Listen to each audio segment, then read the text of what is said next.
one of my sort of, how should I put it? One of my main purposes in life is to disconnect the ego. And, I'm not saying ego is good or bad. Ego is there. But ego seems to be what I need to be able to connect to stuff. And at the same time, ego seems to want to make itself so important in the process that it becomes the purpose. I don't know if this makes sense. But, it does. This is something I've thought a lot on. Because I don't seem to be able to live without it, but at the same time, I need to learn how it's, I channel through it and not because of it. And in my experience, it seems to have the ability to take any experience and make it about it, are you in pain? And then I somehow bring it to me and about me. And my first sort of experience of that sort, this is a little off topic, but there's no off topic. There is at this no point. What is it? Yeah. I was sitting in a funeral. It doesn't matter who it was, but I was sitting in a funeral and I was crying. And I realized I was crying because I felt sorry for myself that this person died. And I really, I sort of had this epiphany, whoa, this is what ego does. It's about me.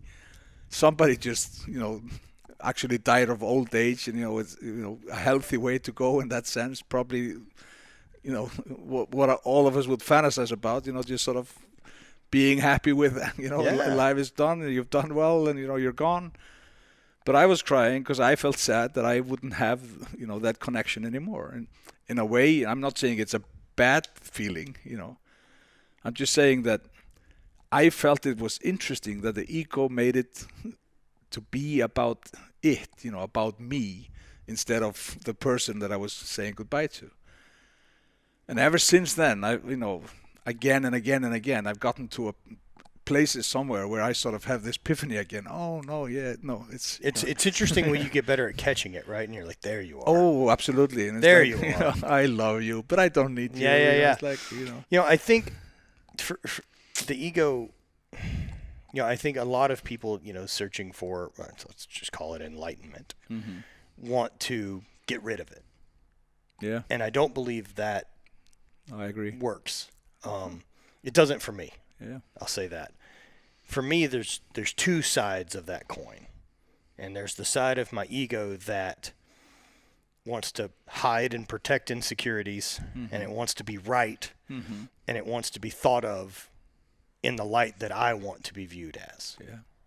And then there's the other side of my ego that wants progress and wants to be a better version of me, which is, the same as progress, and wants to win. I mean, look, I love running my business successfully and seeing it grow and trying to pour all the energy into it and try to make it bigger because it's fun and it's a challenge. And, healthy ambition, basically. It's nonstop problem solving. It's not about killing somebody else. It's about, building something prosperous. I had it rear its ugly head, today.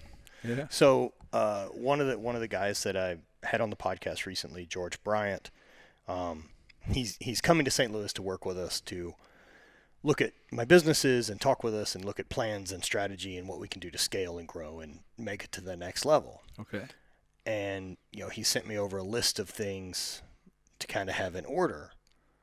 And as soon as I get that list, this anxiety pops up of like, I don't know what the fuck I'm doing. And he's going to know it. They call it the imposter syndrome. Of course. Yeah. That's the biggest. I run into it constantly. Yeah. And so this idea that like, fuck, he's going to know I don't know what I'm doing. And then like, I'm going to be really embarrassed. And then the game's up that like, Matt's a fraud. Yeah. Right. Meanwhile, none of that's true. Of course not. Maybe I don't have the exact answers or numbers or whatever offhand, and I don't run my business that way. But I can feel that anxiety, and I can feel part of me wanting to run from it as a, fuck, I'm going to be found out. And if I'm found out, how does that translate to the people who work under me that don't think I know what the fuck I'm doing? Yeah. And so I can see how a business owner would be like, I'm good. I'd rather not do this. now's not a time. Yeah. We're too busy with X, Y, and Z, right? Why is there an excuse we can't do this? Meanwhile, I know George, and I know his intention is to help me across the board. And until Absolutely. I can admit that there's clearly some things we could do better, Yeah. it's not valuable. If he comes in and I just go, fuck that, he doesn't know what he's talking about. Yeah. Like, what's the worst thing that happens, right? He shows up, provides a bunch of information. None of it works. We're still doing this. Nothing changes. I'm still doing exactly what I was doing that's working. Yeah. Whereas maybe there's something here I've missed. Maybe he can add another dimension or an angle or something that, Because... Or maybe he can turn something around brilliantly. But, I just want to throw this in there, that the idea of you not knowing what you're doing, or the imposter voice in there, you know precisely what you're doing. And what I've heard from you and seen from you, recently, is that you pick very carefully the stuff that you need to have hands-on, and you pick good people to do the other stuff that you don't need to have hands-on. And so while you have the vision and the idea very clear about where you're going, you're absolutely doing perfectly as a man running his own business. Yeah, sure.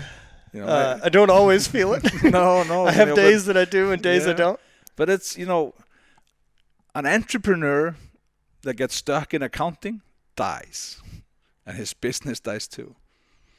An accountant that gets stuck in the role of an entrepreneur, it's probably the same way. I don't have the experience from the other side, but I knew in the couple accounting classes I took in college that if this was ever a thing I need to focus on, I have to hire someone else. Yeah, me too.